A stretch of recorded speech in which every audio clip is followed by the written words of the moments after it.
কাঁচা আমের লোভনীয় স্বাদের পকোড়া দেখুন কত সুন্দর হয়েছে। আর যদি কাঁচা আমের এই লোভনীয় স্বাদের পকোড়া খেতে চান তো আমার এই ভিডিওটি প্রথম থেকে শেষ পর্যন্ত দেখবেন, স্কিপ করবেন না, দেখতে থাকুন, সঙ্গে থাকুন। নমস্কার, আমি রীতা ঋতু লাইফস্টাইলে সবাইকে স্বাগত। আজকে বৃহস্পতিবার, সকাল সকাল উঠে স্নান টান করে নিয়েছি, নিয়ে মা লক্ষ্মীর পূজা করে নিয়েছি। এবার এসেছি টিফিনের রেসিপি করার জন্য। তো সেই টিফিন রেসিপিটা আপনাদের সঙ্গে শেয়ার করছি। চলুন রান্নাঘরে যাই, কি করবো। রান্নাঘরে চলে এসেছি, আমের পকোড়া তৈরি করব কাঁচা আমের। তো কি কি লাগছে একটু দেখাই। আমের পকোড়া তৈরি করার জন্য আম তো লাগছে, কাঁচা আম আর আলু আর কাঁচা লঙ্কা নিয়েছি, আর দিয়ে নিয়েছি আদা নিয়েছি। এটা আর পরে একটু বেসন দেবো, আর সেগুলো আবার পরে দেখাবো। এখন প্রথমে আমি আলুটাকে ছাড়িয়ে নিচ্ছি।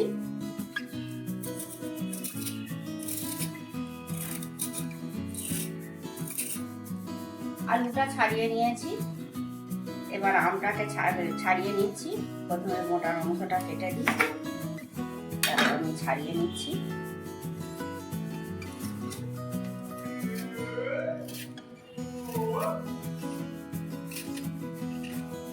এই আদা নিয়েছি 1 গাঁট, এটা একটু ছাড়িয়ে নেব। এই যে আমটা কেটে নিয়েছি, এটা দেব না, অল্প করব তো, আমার ফ্যামিলি মেম্বার 2 জন, আর আমার জন্ডিস হয়েছে, আমি খাবো না, আমার শুধু হাজব্যান্ড খাবে। আর ভাবলাম আপনাদের সঙ্গে শেয়ার করি। তো আমি অল্প আম দেবো, এটা কুচিয়ে নিচ্ছি,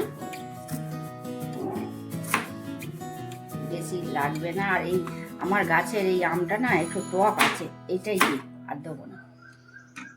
এবার এই আদাটাও একটু কুচিয়ে দিই, ওর সঙ্গে আমি ব্লেন্ড করে নেবো। লঙ্কা দিয়ে দিই, লঙ্কার তো গোটাগুলো ফেলে দিলেই হবে, তবুও কেটেই দিই, তাড়াতাড়ি ব্লেন্ড হয়ে যাবে।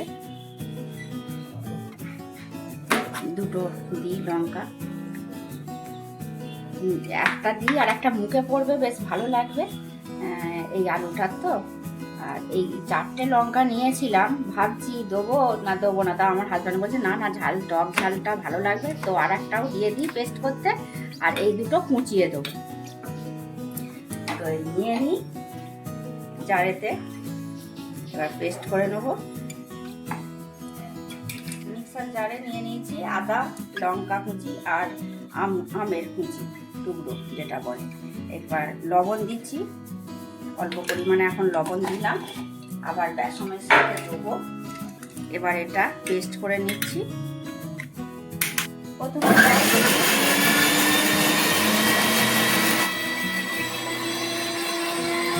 এই যে পেস্ট হয়ে গেছে, জল দিইনি, শুধু নুন দিয়েছিলাম। আলুটা গ্রেট করে নিচ্ছি, এরকম হবে, এরকম ভাবে গ্রেট করে নেবো। এটা সবটাই নিয়ে নেবো, ঝিরিঝিরি করে গ্রেট করে নিচ্ছি। ঝিরিঝিরি করে গ্রেট করে নিচ্ছি। একটা সরু লম্বা ছিল, ওটা দেখতে পাইনি, এখন এই বড়টাই নিয়েছি, এতেও ভালো হচ্ছে, দেখাই।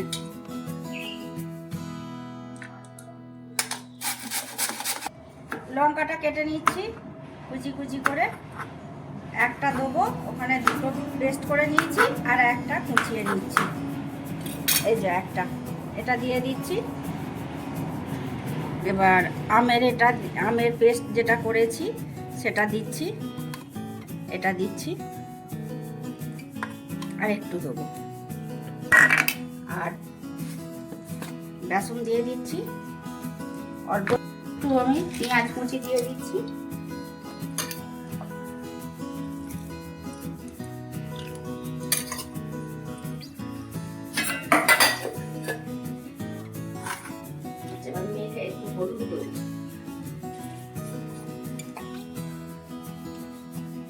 একটু সামান্য হলুদ দিলাম,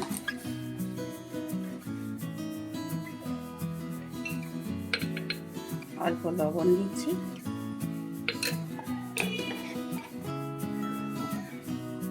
এবার ভালো করে আমি মেখে নেব।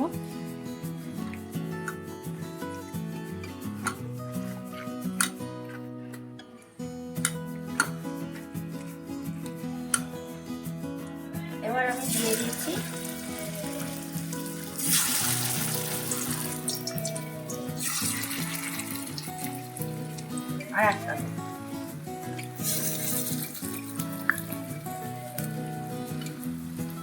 এবার আমি উল্টে দিচ্ছি পকোড়াগুলো।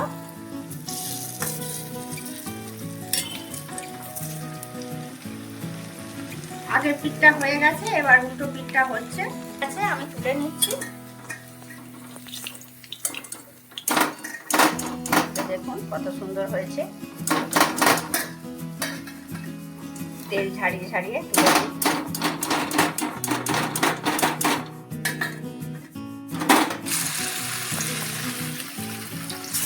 এবার এটা দ্বিতীয় পর্যায়ে চলছে ভাজা।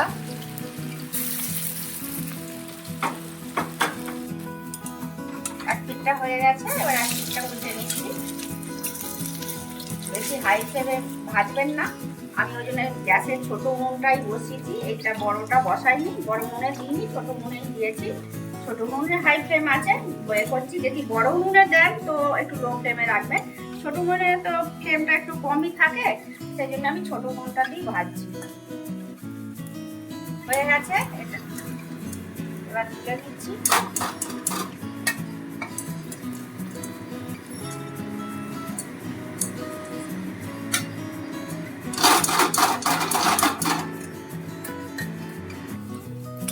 পকোড়াগুলো এইভাবেই সব ভেজে নিলাম, হয়ে গেছে দেখতেই পাচ্ছেন। তুলে নিচ্ছি তেল থেকে।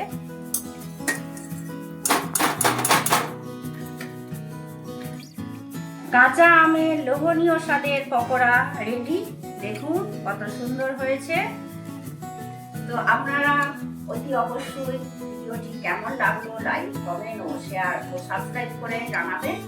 আর আজকের ভিডিওটা এখানেই এন্ড করছি। আপনারা ভালো থাকবেন, সুস্থ থাকবেন, দেখা হচ্ছে পরবর্তী।